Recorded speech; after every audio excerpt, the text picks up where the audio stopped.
Hello and welcome to your go-to Detroit Pistons podcast, the Pistons Pulse, co-hosted by me, Bryce Simon of Motor City Hoops, a former D1 hooper and current teacher, husband, and father of 3 amazing kids. And I'm Omari Sanko for the second Pistons beat writer for the Detroit Free Press.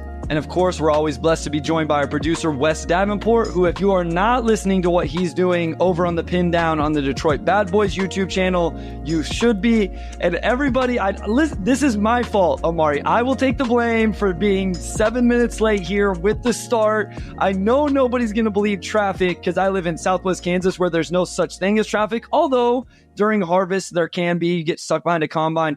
I'll just say no car traffic, but there's probably other types of traffic. Yes.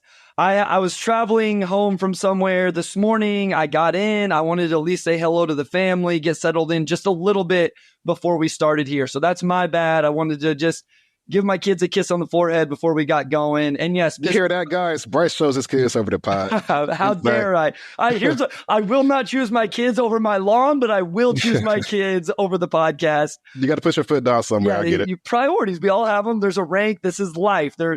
I'm fully expecting a trade or signing because you guys are going live. I hope so. I am too, actually. I was like, it's going to be something unlucky. I'm just waiting for it. Yeah, if there is... Listen, if something happens, we need it to happen now. We need it to happen today. Wes has his notifications on. We'll see it. We're ready to go. Yes, YouTube user says Bryce holding himself accountable. If nothing else, guys, I will hold my own receipts here and tell you whenever I was wrong. I am fully capable and willing to do that. So, Omari, this has been a lot for you. This is the time of year you got to write, you got to keep track of things, all of that. How have the last 48 hours or so been for you? I know the Pistons haven't done a lot, but since we recorded, they've got a new head coach, they've made a trade, they've made a signing. Yeah, it's not even the last 48 hours. It's been the last 2 weeks. I tweeted it the other day, but it hasn't even been 2 full weeks since they fired Marty. That was 2 Wednesdays ago. Today's we're recording on Tuesday. So it's just an insane amount of off-season stuff crammed into the last 2 weeks. And it's just been kind of funny to track Twitter and just see how quickly the discussion has evolved. People are not even talking about JB Bickerstaff, which we will because of the free agency signings and the Cade extension. It's just news being stacked on top of other news, and some of that stuff kind of gets lost in the shuffle. This time of year is fun, man. I think it's fun to, finally see stuff happen. And, especially for this team, just see exactly what route they're going to take going into next season. So busy, obviously, but, that's how it is this time of year. It's fun. So. Victor says, we live, baby, watching at work. Haha, don't judge. Yes, we love you. If you're watching at work, we appreciate you. Will J says, if the team can do it, you guys can as well. Love it. Listen, we will answer some questions probably when we get to the end of the episode. Obviously, we have JB to talk about. We have THJ to talk about. We have Tobias Harris to talk about, all of those things. Oh, yeah, Derek Brown here as well. Look forward to this podcast every week. Thank you guys so much. If you're watching live right now, hit the like button. Help us grow and expand and continue to do that. All of that. If you're listening on podcast, rate, review, subscribe, whatever you need to do to catch it. Great coverage, Omari and Bryce. Appreciate you guys always so much. We love you guys. And obviously, we wouldn't have a podcast if you guys didn't listen. So you guys make this show, along with Wes, me and Omari, are just along for the ride. Let's start with JB Bickerstaff. I immediately got mixed reactions. I know the people, bigs up Bryce and Omari from Richard Brooks. Thank you, Richard, from Twitter over there. I had mixed reactions from people. I had mixed reactions myself. Omari, what were kind of your thoughts? What led to this? Give us that side of things, then we'll dive into some of the other things. Yeah, honestly, wasn't sure exactly what to expect, whether they would go with a brand new coach or, I think JB and Borrego were the two coaches who had experience coming in, and Borrego put his name out a couple of days before. So my first thought really was just I kind of laughed because when I first started covering the NBA, that was almost 6 years ago, and I was down in Memphis. I started 5 games until the 2018-19 season, and JB was the head coach. So it's just of all the coaches they could have hired, they hired a coach that I'd already covered, which I just thought was funny because that just doesn't happen very often. But beyond that, to me, it's just, I think that there is, some maybe upside to them getting an experienced coach in who has sort of been through the chaos of the NBA and just kind of understands how to manage that stuff. JB really takes the defensive side seriously. And he's also, I think, a really good motivator. I think he's really good with young guys. He's still a younger coach himself. And I think his energy will fit the franchise pretty well, especially when you have so many guys who are still on their rookie deals, right? There's a lot of pivotal decisions coming up, and you need to sort of maximize these guys to the extent that you can before it's time to pay them, and you have to make those types of calls. So probably not a hire that like is going to get people super excited. Like if you hire somebody who's never been a coach, now you can speculate, right? With JB, there's not much speculation because he was just coaching the Cavs like 2 months ago. But I think with that, like there comes some certainty as far as what you're getting. And just with the timeline the Pistons I've been on, I'm sure that probably factored into it on some level as well. But I think he's a good coach for a young team. Just seeing what he did in Memphis and seeing what he did in Cleveland, that's been a pretty consistent theme throughout.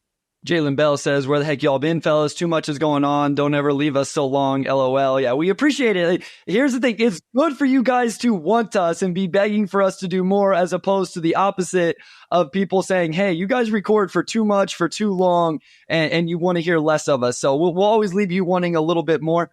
Listen, my thing with the first thing with JB, Omari, we'll kind of go through these one at a time of things that I came up with. I've said, Omari, that I learned a lesson 12 months ago that I don't know anything about these coaching hires. It's just so hard to truly judge them. There's so much that goes on behind the scenes that has to do with roster construction. Here's the other thing. Coaches can learn and grow and evolve. Some don't, but some can. One of the first things was the two big lineups. It was something he did in Memphis. It was something that he obviously did in Cleveland. My expectation is, and thoughts on that is that was more of a roster construction type of thing. What is your vibe on that? You covered that, as you mentioned, a little bit in Memphis. Do you think we'll see the two bigs? Do you kind of in line with me where, no, maybe that was just more in Cleveland? You have Evan Mobley and Jared Allen. What are you going to do? Not play those two guys together? Yeah, to me, that's more so front office decisions to build those types of rosters. So just some context, when I first got down to Memphis, and it just kind of shows how quickly things change in the NBA. But that was the last year that Mike Conley, Marc Gasol played for him. So you still have Mark at center. They had just drafted Jaren. He was the starting power forward. So it's just sort of just the way that roster came together. Like those are your two bigs. Both of those guys could shoot. So it was a two big lineup. But for all intents and purposes, Marc Gasol can shoot. Jaren can shoot. So it's not quite the same as an Evan Mobley, Jared Allen, or like a Marvin Bagley and Duran, or whatever we've seen here in Detroit. It's a little bit different. Some numbers from that year. The Grizzlies, I believe, finished 9th in overall defensive rating that year. Yeah, they did. And that was with a lot of roster change. Like it was like last season roster change for the Grizzlies that year. Like I can't name every single player who played for that team. Like they had Tyler Dorsey, they had Marshawn Brooks, they had Ivan Rabb, Shelvin Mack, like just so many random guys. Like I could just go on. But for that defensive rating to stick all the way through the season, especially after they traded Marc Gasol at that deadline that brought in Jonas Valanciunas, I think speaks to what he can bring on that end of the floor at the very least. But I also agree with Bryce to the extent that it's really hard to say what coaches would do when they come in, because not only are you dealing with different front office and a different roster, you also have different assistants, but assistants do typically play pretty big roles when it comes to player development and X's and O's on offense and defense. So it's kind of hard to, in some cases, sort of carry everything one over from one stop to the next. But I don't like, if he plays two bigs here in Detroit, it'll be because the roster lends itself to it, I think, and not because he just naturally likes playing two bigs together. Yeah, so I asked somebody about this, and I want to then transition this into another thing. I felt like I'm not going to say who I talked to. I talked to some people that cover the Cleveland Cavs. I'm only not going to say their names because I didn't ask them if I could when I was asking about it. But I asked about the two bigs and slower pace. And somebody said roster construction for sure. The Cavs didn't have a starting caliber big who could reliably space the floor. And so then you're obviously going to play a little bit slower. And they're both starting caliber bigs. He didn't really have a choice, because I think a couple things that stood out to me as I looked at the numbers, Omari, and I want to come back to the defense, was the pace of play and the three-point attempt rate. Now, if you just look at three-point attempts, it's much lower because the pace is so slow. If you look at three-point attempt rate, it is a little bit better. And then this last year in Cleveland, it actually got a whole lot better, and that may have had to do with the personnel he had, but that was just a little bit of what I saw. So what do you think about, let's just say JB is a little bit slower paced. Do you see that as a concern for this roster that has a Jay Nivey, a Nassar Thompson, a Ron Holland, a Jalen Duren, and a roster that, we'll touch on this a little bit later, has a little bit better floor spacing, but still isn't great? Do you see a slower pace as something that works, or are you hoping that JB, either that was a product of those rosters or something he can kind of transition his mindset into this younger roster? Yeah, slower paces have been pretty common with JB teams. I think it probably fits Cade, just given that he operates at the half court probably a little bit more in the transition. But I think a lot of that, too, also just comes down to how much the other ball handlers develop. Like, obviously, Ivy could push the ball in transition. Like, we have these athletes, Asar, you mentioned Rod Holland, JD. All these guys can get up and down the floor. Just looking at the roster, it seems like this might be one of the more athletic teams he's had, to be honest. Like, just not too many teams have wings like Asar and Ron Holland that are just absolute high flyers. And then you have Ivy, who's probably top 6, 7 fastest dudes in the NBA. So those are, tools he hasn't really had. Like, Mike Conley is not a slow basketball player, but that Grizzlies team was far more slow pace, grinded out, grit and grind, this and that. Like, that's what their identity was. And then Evan Mobley and Jared Allen, obviously, if you're starting those two guys, you're probably not going to have as many opportunities to just truly run. So I'm curious about that. Like, I think it probably fits the way Cade likes to attack the game, but there's room for flexibility in there, too, just because you have some athletic guys that you haven't had at past stops. So I'm curious to see that, because this is a team that's built to get out of transition a bit more, I think, than those past teams he coached. Yeah, so another person I asked about said, we definitely felt like we played quicker in the January stretch, despite the pace stats not really reflecting it. Ball definitely didn't stick. Here's to your point, Omari. Ultimately, it's never felt like we have much in the way of run out guys outside of a core. Shady Osman, it didn't seem like they had those same type of athletes in Cleveland to get out and transition. So I want to go back to a couple other things, because listen, there's concerns here, right? Like, even these people I talked about the offensive creativity and those type of things. This hire for me would, again, based on how much we can actually judge it and analyze it, which I don't think is a lot anyway, if they brought in an assistant coach that was like, that's an offensive minded guy, he's going to be the guy that creates the sets and what they do on the offensive end, not just a Fred Vincent shooting coach type of guy. And also, guys, we are starring your questions. So I know people are talking about Wendell Carter Jr. and some other things. Wes is starring those. So we will try to get to those later in the episode. So that would be, but one thing that came up was great at establishing a team first culture and good defensive scheme, and definitely a guy who takes accountability. Those are things that seem good to me, Omari. And just looking at the raw stats, it looked like at both stops, his defense got better, the turnovers went down. And those are two things we've talked about this team being really, really bad at, that improvement would at least help raise the floor. No doubt. I think he's a floor raiser. I think he's a guy that can really set a culture. He's going to, there will be press conferences where he defends his players to the death, right? Like, he's going to have his guys' back no matter what. His guys are going to know that they can trust him, and that, he's going to hold them, right? Like, they're on the same team, same side. I don't want to say rah guy, because I think that has like a negative connotation. Sure. But he is that type of culture builder, right? Like, he's going to go in the locker room and give you a rousing speech. And he's going to carry that energy into everything he does. You're going to see him bark at the refs, all game. Like, that passion, I think, is going to be there nonstop, which for a team this young, I think you probably need a little bit more energy. You talk about sort of the fit issues last season. And, I think some of that was just the disposition, right? Like, when you're a young team, you're getting battered every single night. Sometimes you need somebody to get in your ear, like sometimes that's all you need. I do think JB is that type of coach. So I'm curious to see how this team responds to, I think, a different coaching style. JB's probably a bit more closer to Dwayne than Monty, but he's also younger than those guys. JB's actually the youngest coach I think the Pistons have had in a while. I'd have to go back and look, but it'll have a different energy in the locker room for sure. Yeah, he's 45. Yeah, so as Pistons Talk says, he's 45 years old. Again, one final thing here that I got a comment from somebody. A huge concern over the last few years has been his rotation. So that goes back to something we saw with Dwayne Casey. It's something we had concerns with Monty Williams. So again, I'm just trying to give both sides of things, to be honest with you guys, because I don't know. None of us know really what we're getting here. But they said, that said, I think he's a perfect fit for a team trying to establish a culture and identity, which you just spoke to. Solid coach, and rooting for him.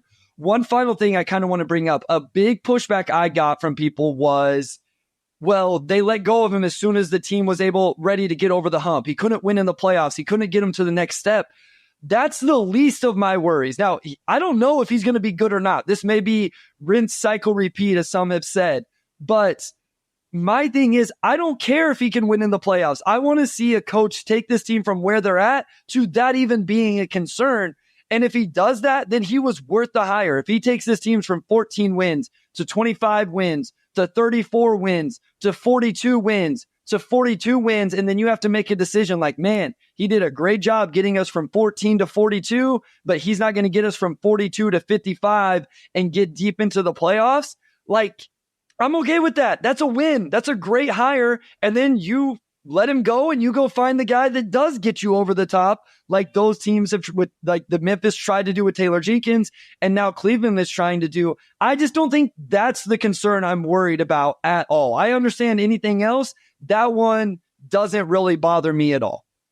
Yeah, like, and we'll talk about Tobias too, but a lot of the criticism of Tobias was like he disappeared in the playoffs.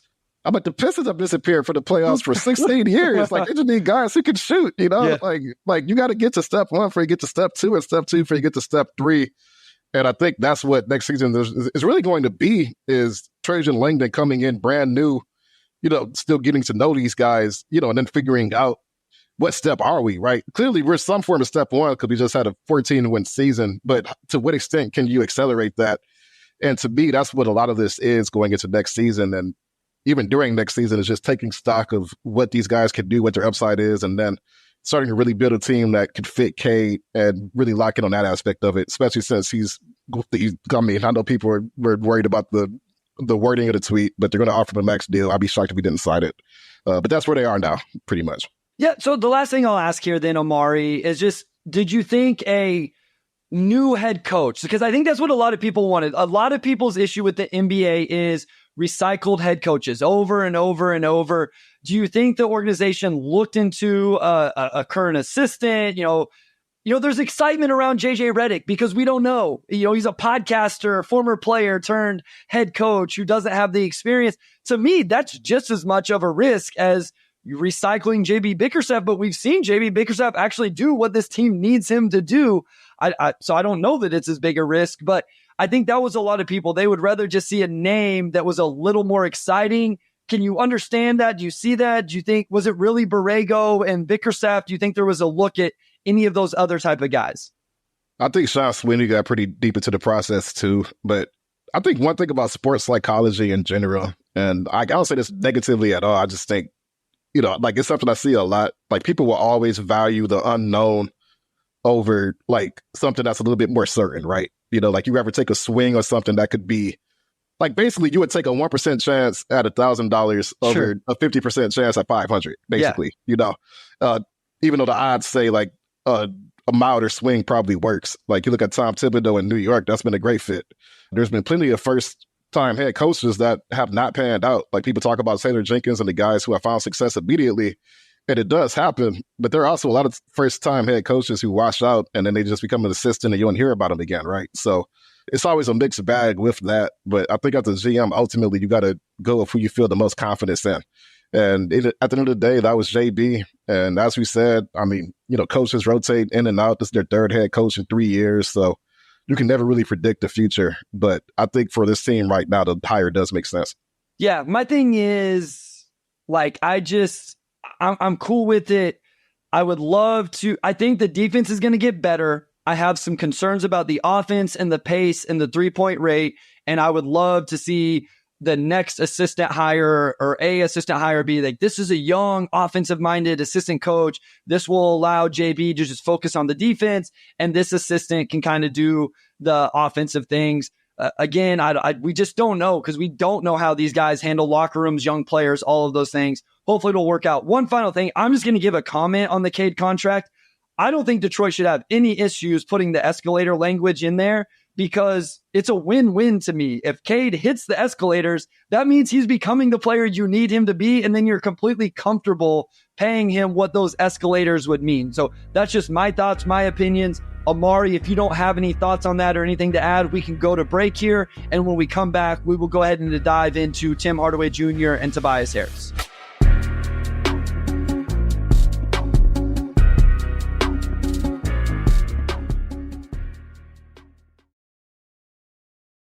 All right, we are back with segment 2. Only thing I have to say about Cade is that the cap's going to go up so much that, like, whatever your framework for a good or bad deal is this summer, is going to look completely different in 2 years. So I'll leave it at that. But let's talk about Tobias Harris. I know that's probably the signing that people have paid the most attention to, and we'll talk about THJ as well. Bryce, I'm just going to pitch it to you this way. On a scale from 1 to 10, how good do you think that Tobias Harris signing is? Because I'm at like people think it's a bad signing. To me, it's just like a very solid 7.5 out of 10. Like he fills an immediate role. You know what you're getting. Like, where are you at as far as that? So I will be honest. When it first came out, I was much lower than that. Okay. I also didn't like that there was no team option on year 2. I still don't like that there's no team option on year 2. I know people will say it's a tradable contract, all of that stuff. I get it. And maybe at the end of the day, that $26 million comes real in handy to take a swing on for salary matching purposes. As I did my little article, quote unquote, or post is probably a better term for it because it's not an actually article. I warmed up to it a little bit, even with not having the second year team option. I would say I'm a little closer to a 5, which to me is just kind of, this is fine. It makes sense. To the point made earlier, this is a guy who, even before this last year playoffs, which it doesn't matter, but his 3 playoff runs before, 18.1 points per game on 50-38 shooting splits, 37 minutes per game. So he was awful in these playoffs, but the 3 before that, he was really good. His last 5 seasons, the numbers are almost identical to what he did this past season, which is just under 17 to 18 points, 6.5 rebounds, 3 assists, a steal, half a block, doesn't turn it over much, plays over 30 minutes a night, 49% from the field, 35 to 37% from 3, great free throw percentage, just under 60% true shooting. This is a guy that he's actually a decent player, right? He's a good regular season player. I don't know what you get defensively. And the other thing is, he plays the position this team does not have. Who is the real 4-man on this team? Asar, you could say is a 4, but he can't shoot at all right now. So I've said this. If there's no real big swing out there, anything like that, if Tobias is plan B or plan C, I'm cool with it. I just really wanted a 1+1. I'm not I don't need to be over the top about it. That was just my preference. But I'm fine with this. It's a 5. I'm fine with this. Yeah, and West Point Saudi also plays over 70 games a year. Yes. Which, for a Pistons team that's always banged up. And I think that factors into it too. It's a 2-year deal, 2 years, 52, becomes an expiring after a year. You're hedging that, he's, on the wrong side of 30. So, you're hoping that he could play up to that level for, most of that deal.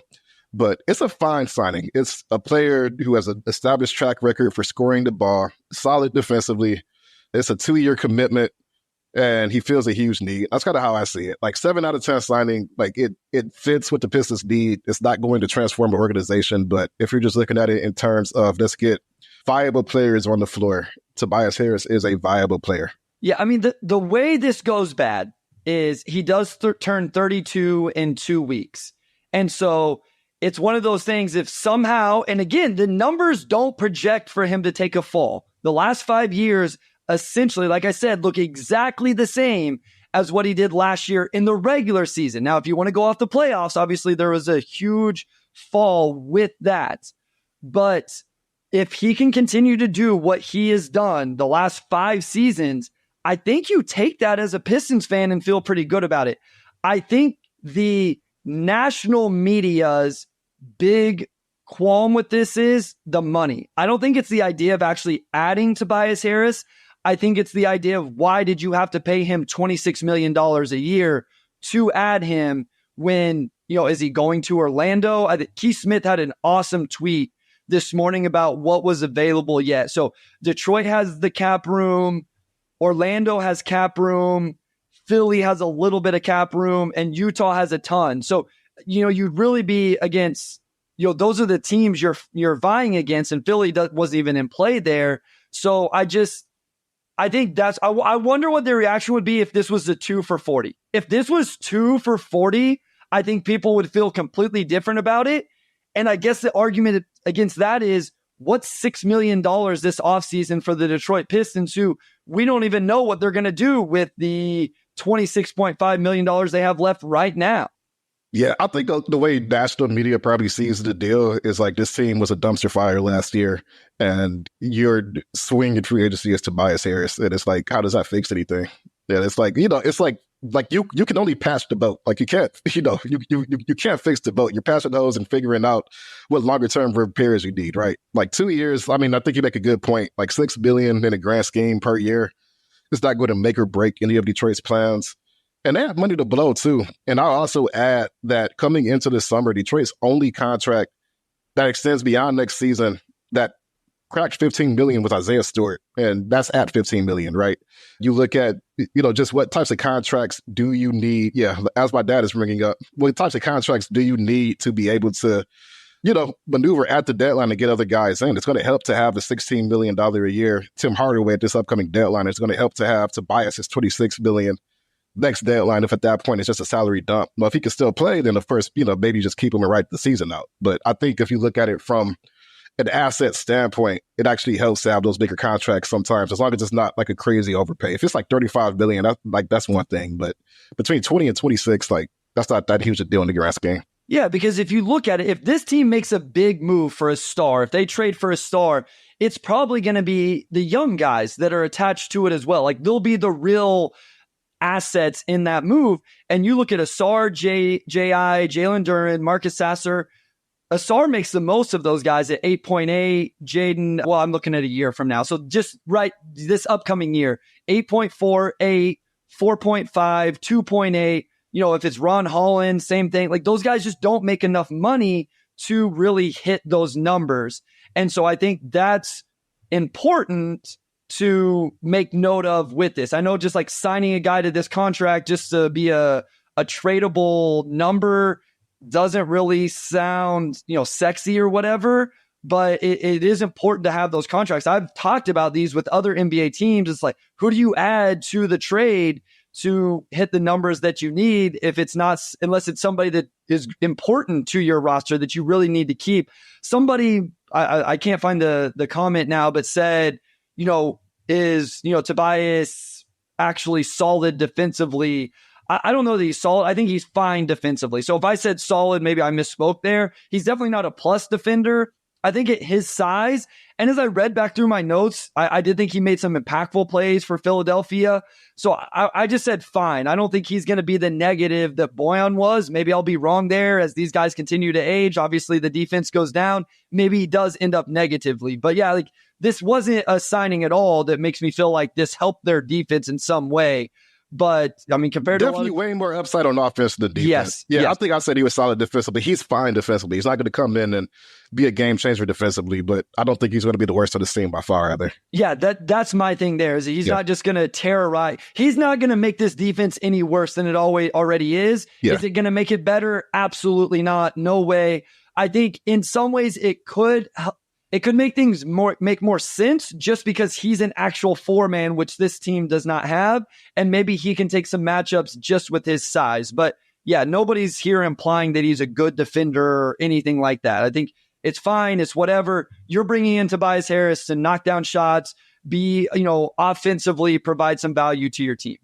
No doubt. As somebody said, Detroit for life 1000, Bojan was getting hunted. Tobias shouldn't be that bad. And I would agree with that. Like that's a good way of saying, I don't think you're going to hunt Tobias Harris and him just get torched over and over and over. No doubt. Let's talk about Tim Hardaway Jr. Yeah, let's do it.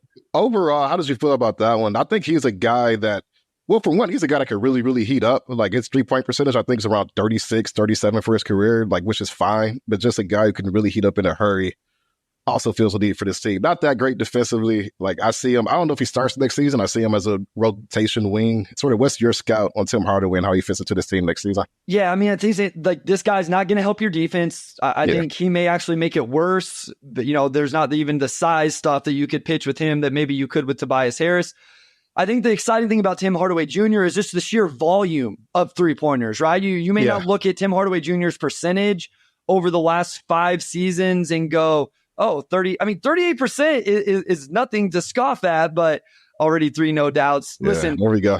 We all have our things. Omari says no doubt. I say at the end of the day, and I also say Omari's name a lot. Somebody tweeted at me the other day that anytime I'm podcasting, I say the other person's name. So I'll be like, the thing is, Omari, I don't know why I do it. It's just what I do. But it cracks me up because I don't even realize I do it. Like whenever I see the no doubt counter, I'm like, wow, I do say it a lot. Huh? Yeah. We need an official. Wes, can we get that? Can we get a no doubt? Oh, Omari's ankle. I love it. Wes, can we get a no doubt, counter up here and then a counter over here of how many times I say Omari's name? We should have like a bell or like a gong every time it happens. That we wouldn't be able to talk because we say that stuff so much. We wouldn't be able to say any of that stuff. 38% over the last 5 seasons on 7.5 attempts. That volume is something that helps you. So here's my thoughts on this trade overall, Omari. There, I just did it. I like the idea of Tim Hardaway Jr. on the roster. I like that. I think this is something that provides value to this team. We just talked about they drafted Ron Holland, and what did everybody say? They need floor spacing.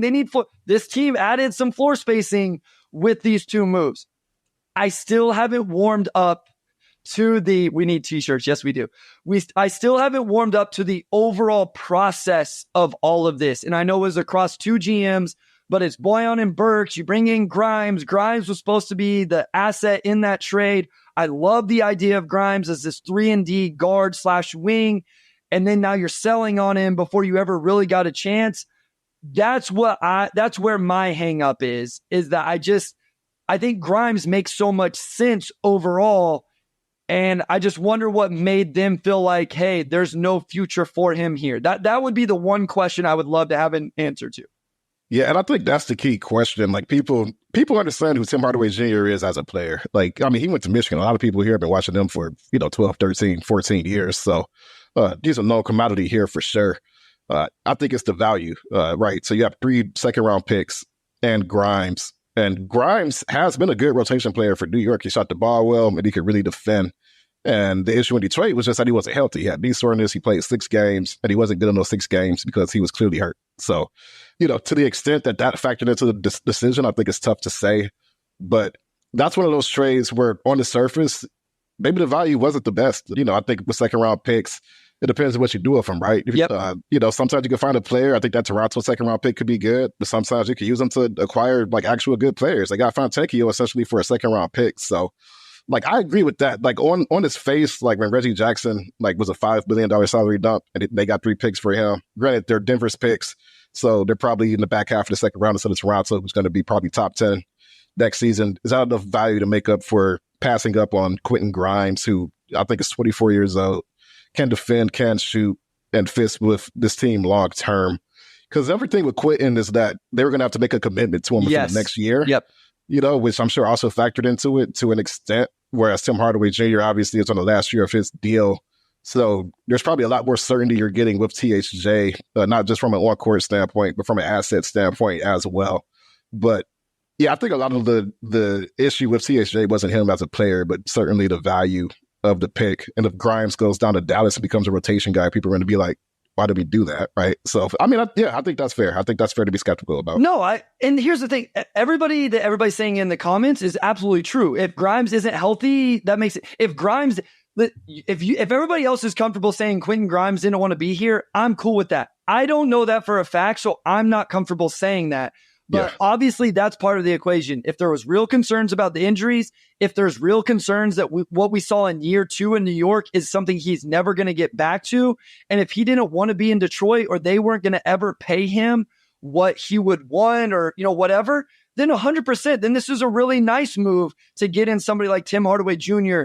that's going to do the things that this team needs. This is another one, as we mentioned. Also, somebody said that I am never satisfied. Like, usually I'm the total optimist here. Like, I'm known for being too positive about everything. So this is kind of the opposite side of that. He was not good in the play. This is what's interesting about both of these guys. Both of these guys were not good in the playoffs. And I wonder if some of that is keeping people from valuing what they did a little bit, because THJ was not good. But again, his previous 3 playoff runs, 16 points a game on 39-35 shooting splits and 35 minutes per game. So even in, it was just these last 2 playoffs for these 2 guys. Tim Hardaway Jr., he probably would have been my vote for 6th man of the year at the turn of the calendar year last year. His first 3-4 months, he was awesome. Somebody said it earlier. In the regular season, you know who the Mavs' 3rd leading scorer was? Tim Hardaway Jr. Yeah, Tim Hardaway Jr. was the 3rd leading scorer on that team. And I think I had asked you, it may have been Koo when I recorded with him, who's the second leading scorer on this team behind Cade Cunningham? And there's really no answer. I think with Tim Hardaway Jr. and Tobias Harris, you at least have guys that could do that for a week stretch, for a couple nights. But also, you know what they don't do? They're not so good that if J.I. ends up being ready to be that guy, or if you want to say Asar or Ron or whoever, they don't like smash those guys down. And so, yeah, like overall, they have done with these two things what people have asked for. And yeah, I'm fine with it. All I was saying with the Grimes thing is I like the idea of what Grimes could be. That's, with the 3 and D and a younger player. But I understand people who just say like, hey, the injuries, maybe he didn't want to be here. You brought up a great point with them having to offer him an extension sooner rather than later.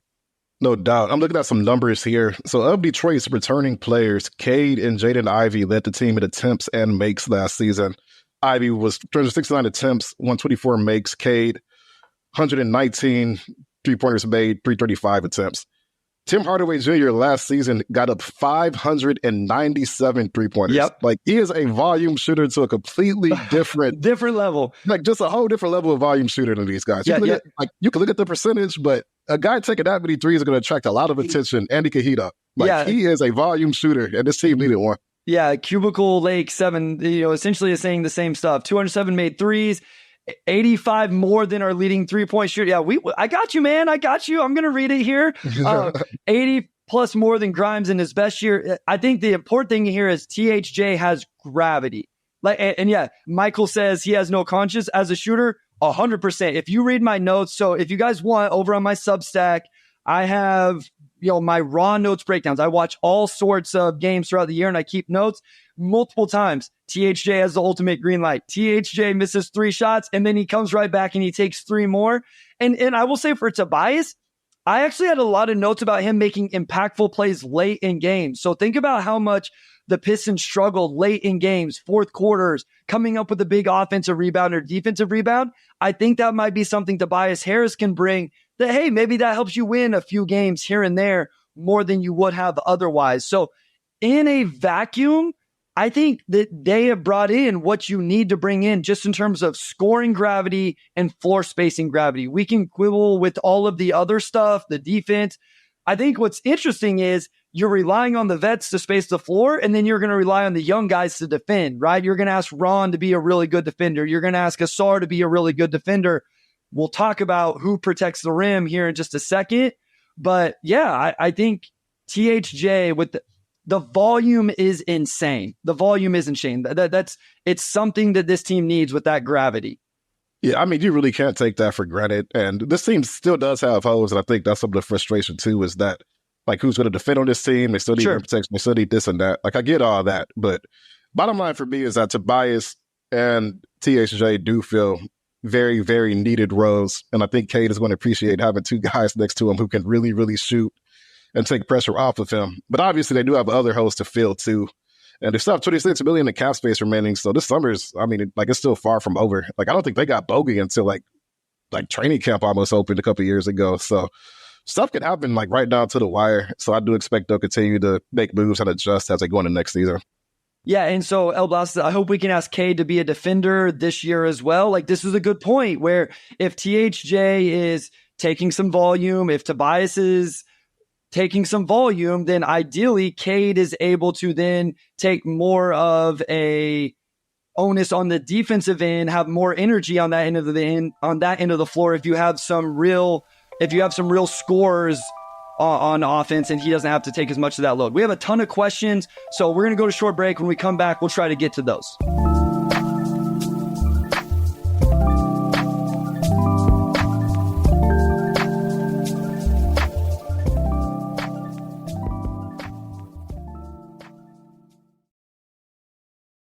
All right, we are back with segment 3, and we do have a lot of questions here. First, we're going to lead off with Kyle Metz. Bryce, can you come to Virginia to mow my lawn? You don't want me doing it. You want Bryce doing it for sure. Yeah, no, I am going to take care of my own lawn. I enjoy that. I did this for a lot of years. I worked for a landscape company whenever I was in high school. I did it after I graduated college. I'm good mowing other people's lawns. I'll stick to mine. I appreciate the offer, Kyle, but that's a long flight to just come out there and do that. So. All right, let's get a basketball question up from Alec Straw. What are our biggest holes still? I'd say backup point guards that can shoot threes and a rim protecting center. I think we both agree on a rim protecting center. How much do you think this team needs to address the point guard spot where you probably could have a veteran point guard back there? Yeah, I mean, it's a yes, 100%. Yes, I do think that that's something this team could use. I've said before that Monte Morris was a guy that I thought was a really good signing. Like, that was a player I thought made a ton of sense last year because he did two things: make threes and not turn it over. It just didn't come to fruition in Detroit. So I don't think having that vet point guard would be a bad idea at all. And so Tyus Jones would be fantastic on this team. Amazing. Yeah. Yeah. Tyus actually, so the year after JB left, Tyus was a backup point guard for John Morant. So I covered Tyus last season. He's like the perfect backup point guard. Like, he does everything you want. So he's still out there. So I guess we'll see. So I'm trying to look up something on Spot Track. So go ahead and get us started on the next one, Omari. All right.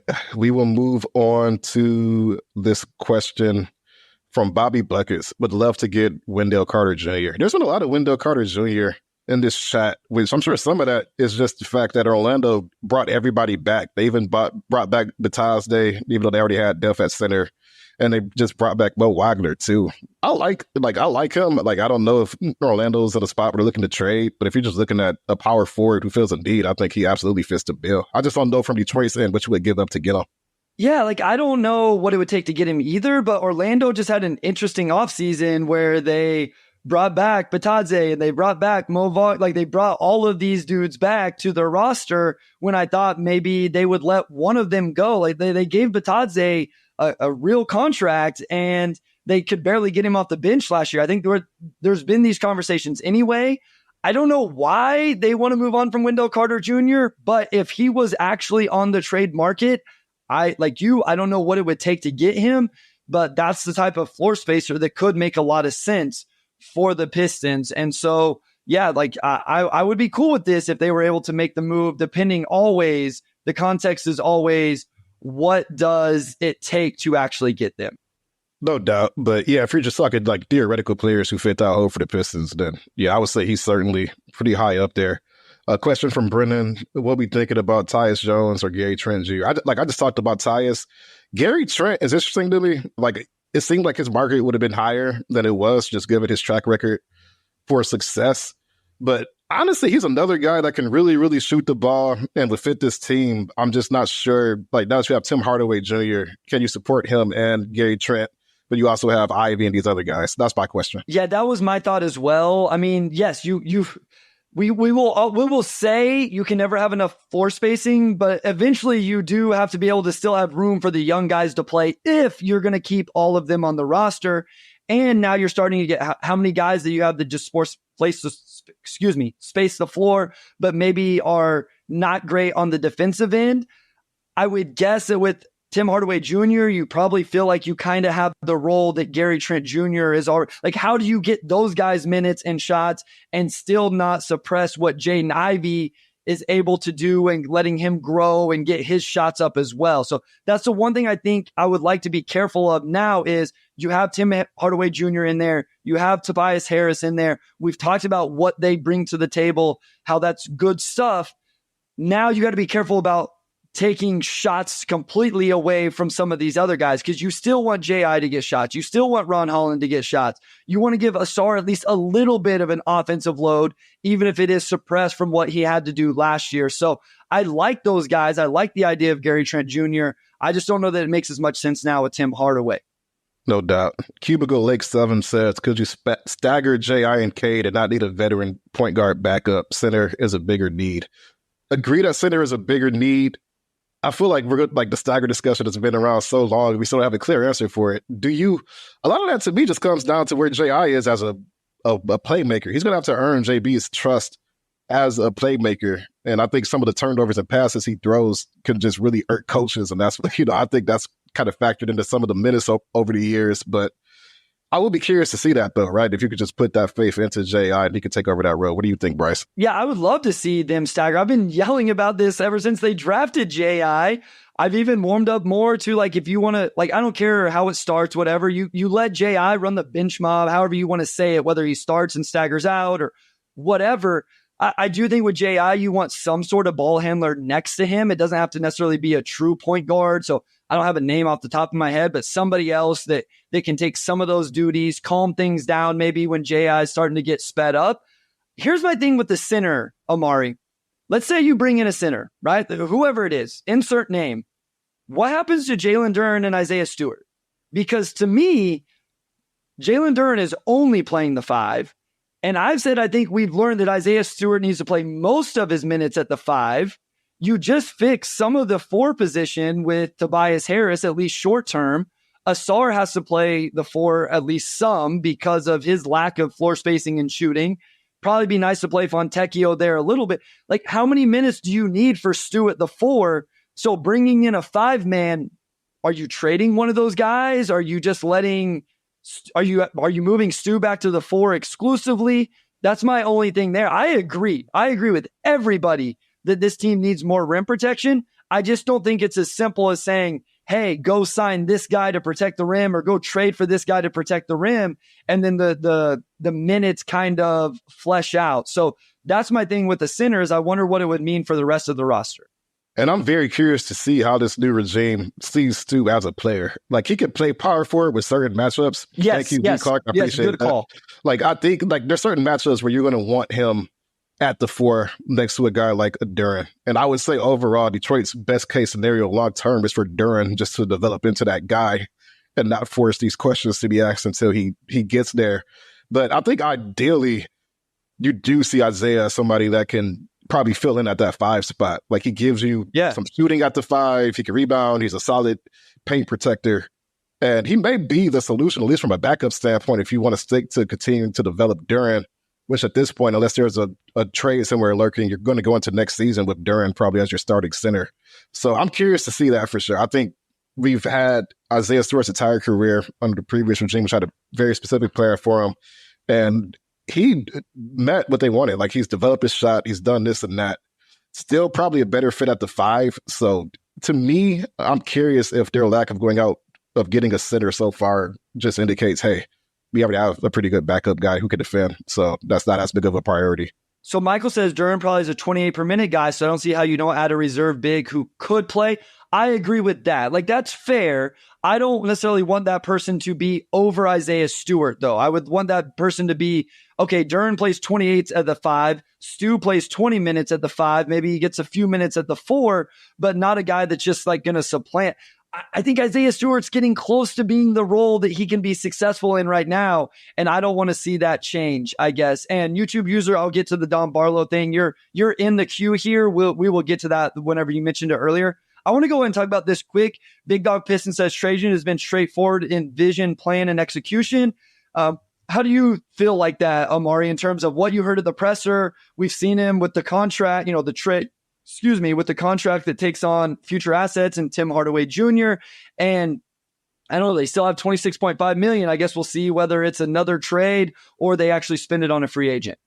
Yeah, I feel like it's so tough to judge right now. Like, they still have $26 billion to spend. I think Tobias makes sense. I think THJ makes sense just as far as filling needs.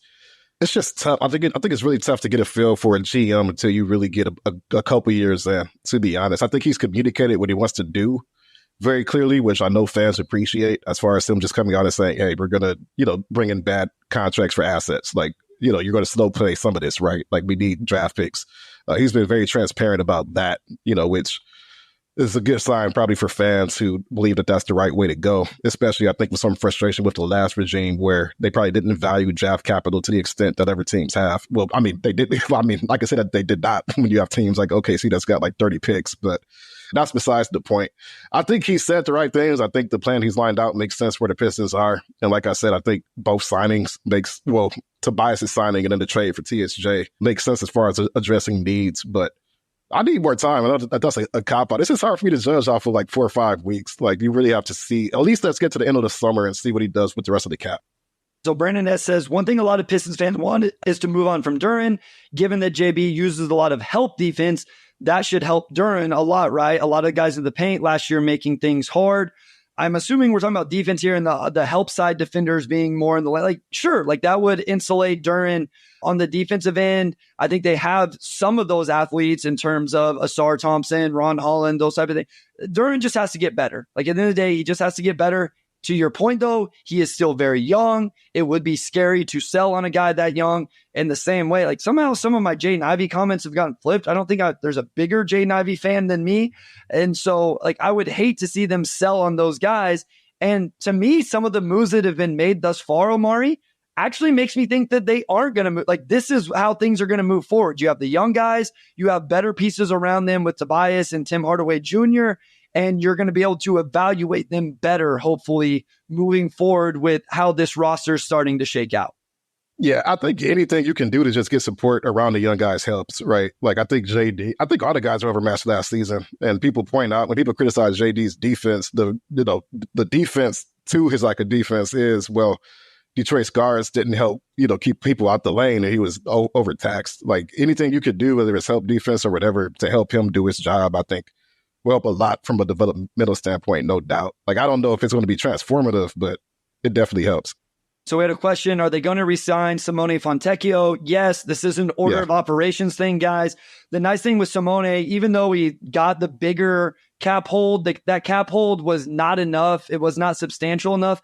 They have that cap hold. Simone Fontecchio is not going anywhere else. And then after all of this other stuff happens, they will sign him to his deal when they've already spent their other money. So this is just an order of operations thing, is my understanding, Omari, unless you have a different feel on it. Order of operations, restricted free agent means that you don't need cap space to re-sign them. So you spend your cap and then you can agree to a deal, but you don't actually have them sign it until your cap space is used up. So that way you're not eating into your own cap. So like Bryce said, it's order of operations. YouTube's Uber said, Don Barlow, Sam is a big fan. I love him as a third big and try to develop him. Yeah, that's the name. That's the type of name I think you could bring in. He's your third center. If he would take that role, of course, maybe he's looking for a better role. Maybe that's why he's not still in San Antonio. But you bring him in, you put him in that role. He has some interesting skills. I would love that. I would absolutely love that. If they signed Don Barlow, that would be great. That's the type of center acquisition that makes sense to me. Duren and Sue aren't going to play 82 games both, so then there's going to be some nights where he gets even more minutes. And just to piggyback off of that, somebody had brought up James Wiseman. James Wiseman signed today on a 2-year deal with the Indiana Pacers. So James Wiseman is off the Detroit Pistons and with the Indiana Pacers, which I think is an interesting fit considering the style of play they have. We have a question here from Brian Wright. What would it take for us to get Walker Kessler? Probably draft capital, if I had to guess. I don't think Utah. I know that there's been some reporting that Utah's open to parting ways with him, but just looking at where they're at in their rebuild, like they don't need to part ways with Walker Kessler or anything. I would have to think it would have to be worth their while. And if you look at what Detroit could offer, I don't know if there's a match there. I don't, unless they're just super low on them and they're just like, yeah, we'll take 3 second-round picks. So I'd be curious about that. But obviously, he's a guy that can really lift the defensive floor for this team. What do you think of Walker Kessler, Bryce? No, I mean, I think the defense speaks for itself. He was a elite shot blocker in college. My question would be, why does Utah want to move on from Walker Kessler? Yeah, like after 2 years, yeah. I'm sure it's the same thing. People are, in the chat get very upset anytime Jalen Duren being traded gets bring up. I'm sure, the same thing around the league is people, why would Pistons fans want to trade Jalen Duren? As somebody that doesn't watch 82 games of the Utah Jazz, I wonder, why do they want to move on from Walker Kessler? And I would just like to know the answer, because there isn't an immediate person on the roster that says, oh, this is why. Like, even their draft picks, Cody Williams is a wing, Isaiah Collier is a guard, a point guard. Kyle Filipowski fell to the second round for a reason and isn't really he isn't at all the same type of player as Walker Kessler. Kyle Filipowski is an offensive-minded dribble pass shoot big, not a defensive big like Kessler. So I would want that answer. Maybe somebody could tell me that. Also, like, do you really want to do a deal with Danny Ainge? Is that something we want to get involved with? Because it seems like he wins those a lot. So Big Cheese says, is Holland more developed than Kuminga when drafted? I will be completely transparent here. I wasn't doing NBA draft stuff when Kuminga came into the league. I don't want to answer a question that I don't feel like I can confidently answer. So I appreciate the question. I don't know that I have a fair answer for you, though. Yeah, I would say I think it's tough to measure development in like a, sort of like that type of binary way because guys have strengths and weaknesses in different areas. But I will say, and the reason why I lost my train of thought to the Jalen Duren help defense question earlier is because I was fighting the internet trying to find Kuminga's G League stats. and I forgot that was a little bit of a weird season coming out of the pandemic. But I'll say the main area that Holland is clearly ahead of Kuminga in coming out is just overall percentage, right? Where neither of those guys really shot the ball that well, but Kuminga did not crack 40% overall shooting in the G League. And Holland, even though he didn't shoot the ball very well, like his overall efficiency was still pretty solid, right? Like I'm looking at his numbers from last season. Now I want to say he was like 46, 47%. Yeah, he was 47% from the field last season. So whether that implies he's a more polished scorer or what, I'm not sure. But I do think he can make plays with the ball. I do think he can get downhill. He drew more fouls than Kuminga. There's a little bit more there. Like, I don't think he's as much of a project as Kuminga, where that was like a pure upside swing. I think Ron Holland has a little bit more NBA skill coming out. Yeah, that was an interesting draft because it kind of was a 5-person draft there for a while. Then, Jalen Suggs sneaks in, Josh Giddey sneaks in, Kuminga fell to 7. Yeah, I'll be honest. I spent a lot of my time that year on K, Jalen Green, and Evan Mobley. So like I said, I've learned very early in this to stay in my lane and not try to talk about stuff that I didn't know about. And so, again, I appreciate the question. I just wasn't as deep into the draft then as what I am now. From Brody Knight, honestly, never listened to this before. Just came over because of game theory. And I wanted to shout out Aaron Estrada, Roll Tide, baby. My guy is a bucket. So appreciate you, Brody, for tuning in. We'll see what Aaron Estrada has at Summer League. Question here. Your favorite bad contracts to absorb can still play and gain an asset to take on. I've tried to find these and I have not been super successful. Do you have it? I think you did an article, or are those names kind of off the board? DeAndre Hunter, I feel like, is a name that people, I just feel like I walked the fine line of teams that would actually sell these guys for nothing. Like, is Portland going to attach an asset to Jeremy? I think when I was talking the other day, what happened was a lot of the bad contracts I came up with were multiple years. So the Jeremy Grant, the Andrew Wiggins, the Zach LaVine, and I just don't have as much of an appetite for those as even a Tim Hardaway Jr., just a 1-year deal where you're getting off of it right away. And, like you say, so the point with Tobias Harris, it's still only 2 years, even if they didn't get the team option that I was hoping they would. Yeah. So looking back on my story, the first name I actually put there was Tim Hardaway Jr., just because I thought that was the most likely and easy to execute, which obviously happened.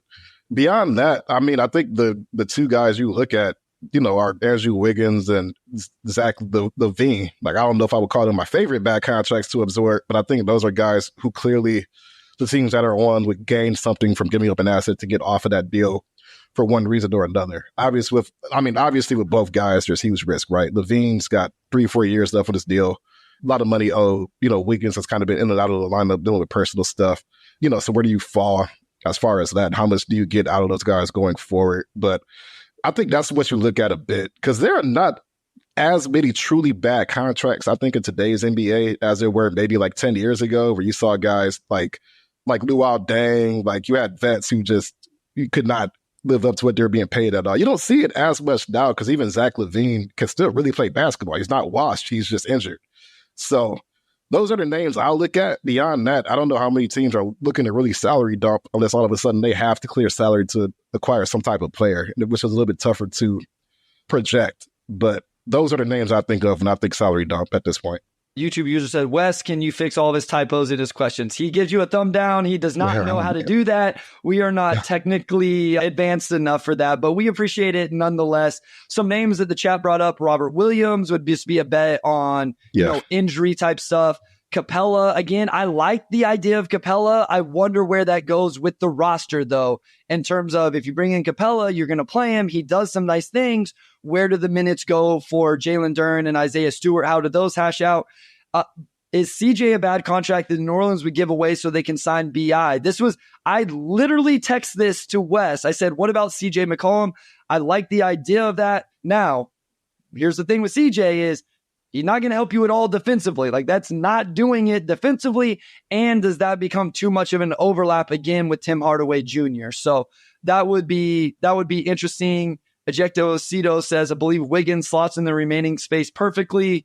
Yeah. So, I mean, obviously that's a name that's been talked about. Bryce and Omari, who are your biggest sleepers on the free agent list? So I have that pulled up.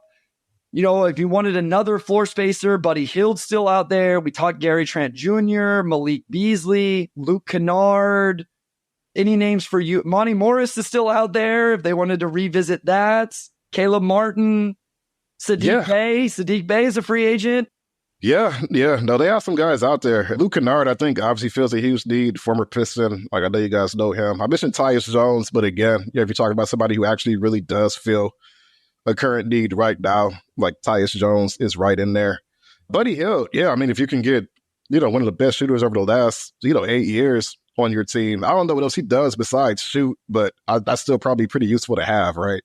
There's still some good names out there. Like, those are all pretty solid rotation guys, like nothing that's going to be transformative, but I have some names here, like Markelle Fultz. Like, I think he'll be solid as a backup point guard. Yeah, Malik Beasley, that's a name there. You still have Alec Burks out there, but you have some guys I think who would fit really, really well. So apparently, while we're recording here in the middle, that Monte Morris actually signed a deal with the Phoenix Suns. Yeah. So Monte Morris is not an option anymore there. So that deal got done. That's a nice deal for Phoenix with that. So I think those are. Dario Saric is a name that I think people bring up quite a bit just because of the floor spacing from a bigger player. So I would understand that as well. All right. I think we're gonna cut it there. We appreciate you guys so much for tuning in. The chat was really good.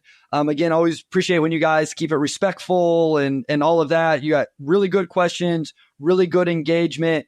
Even if you agree or disagree with us, whatever, it's cool. We appreciate it that you guys were there. Hit the like button, share it, tell a friend about it, any of that type of stuff. If you're listening on podcasts here, Wednesday, Thursday, Friday, the rest of the week, please, rate, review, subscribe, all of those things. We really appreciate it. Just continue to help us grow. We will be back, enjoy the holidays, and then we'll be back Sunday or Monday, something like that. Probably depends on the news cycle a little bit, but kind of get back into a regular schedule. And then, not that episode, but the episode after that, Omari, we will go live from Las Vegas. I believe we're planning on Sunday morning, because the Pistons, Omari, Saturday night is their first game. Am I not right? Yeah, because I'm only going to be there for 3 days. So that's the only game I'm going to watch live. But, we'll still have a lot to talk about. Yeah, so Saturday night, here's the thing. We're not going to go right after the game on Saturday night, guys, because it gets really hard to get away from the arena. We try to go out and eat and stuff like that. So especially with the construction that's been going on, it takes an hour to get, like a mile and a half sometimes. It's insane. Yeah, we ended up walking to get to the episode in time last time. So one final thing I will say on that. So we'll record Sunday, Monday, Tuesday, sometime coming up next week. The week after that, we'll be live Sunday morning after the Pistons play their first summer league game Saturday night. Guys, if you see us out there, I don't know that you'll find two more approachable people in the content space, Pistons or otherwise. Say what's up, say hello, come talk to us about the Pistons. Respectfully, of course. Even if you disagree, we can handle it, but respectfully. But thank you guys so much. Bryce is 6'6", so he'll stand out more than me. And bald. I'll probably shave my head right before we go out, so it'll be very shiny in the arena. Like, I'll stand out like a sore thumb. You'll be able to find us. So Chuck Brewer says, so eating is more important than basketball talk. Yeah, I mean, it will be. Even if you guys don't agree with my food takes, it's still, I love food. I love to eat it. So D Brown, excellent content. Thank you guys so much. Yeah, Wes, man, you're the man. Appreciate you as always. Amari, take it away, my guy. No, absolutely. Big thanks to our audio producer, Robin Chan, our editor-in-chief, Nicole Avery Nichols, and big shout out to Wes as always. And we're excited to talk to you all next week.